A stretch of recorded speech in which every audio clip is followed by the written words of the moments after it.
Want to start using the Bath & Body Works shopping app, but not sure how? I'm Jessica, and in this video, I'll show you how to download and install Bath & Body Works. Note that this video will demonstrate on iPhone, but written instructions for both Android and iOS will be listed in the description box. Now let's get started. To download the Bath & Body Works app, first open the App Store. Go to the Search tab.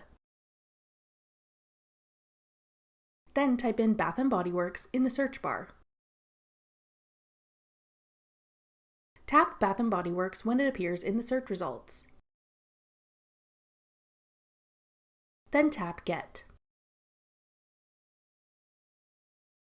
If prompted, use Face ID or enter your password to confirm that you want to download the app.